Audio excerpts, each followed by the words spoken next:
to be honest, I did not have the confidence that I have now. It wasn't until I realized that I had to start owning my power. I struggled very early on in my business, in my career, and I really had a hard time understanding and evaluating my worth.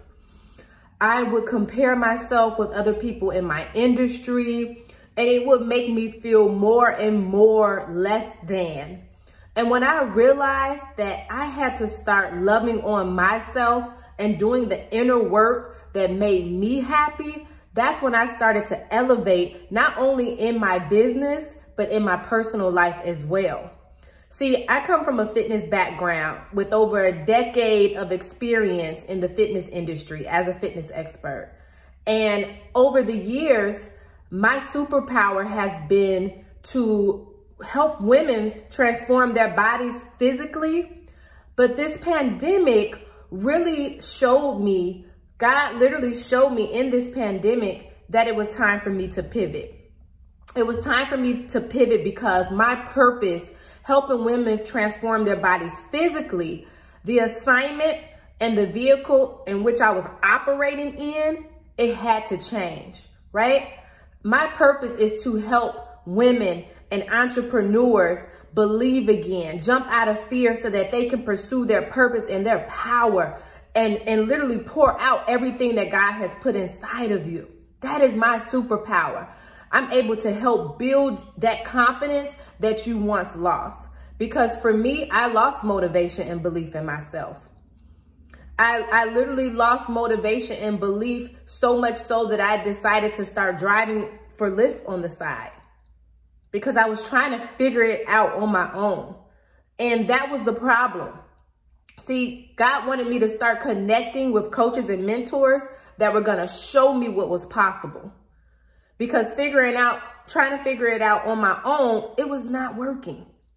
And so what I had to do was get connected with the right people. But first and foremost, I had to make the decision to change what I was doing, because I was just waking up existing. I would go to the gym, train my clients, come back, and it was the same routine over and over and over again that wasn't moving me forward, right? I love what I did, but I was missing out on a lot of things that I desired.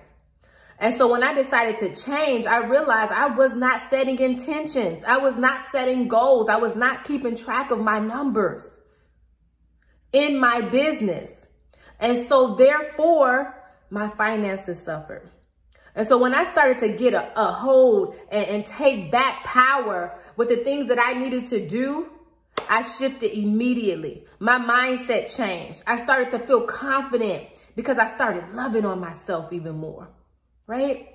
And when I started to do that, God started connecting me with coaches and mentors that were showing me how to shift faster.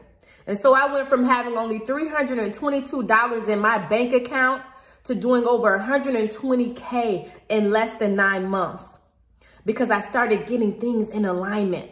I started to trust God. I started not to try to do things on my own anymore. And so I'm super excited to share with you that you can do it too. So in my Abundance Accelerator, we go to the next level. We go to the next level because it's time for you to stop settling. It's time for you to stop doubting yourself. And it's time for you to believe again. And that's exactly what I had to do. And I show you how to do it faster so you can start hitting those 10K plus months in your business. So you can start working on your body and be snatched in and be the best boss lady that you ever imagined. So yes, I struggled with that too. Doubting myself, believing in myself. But let me tell you, more is coming, and you have to start believing that everything that you want is possible for you, so you're not holding yourself back.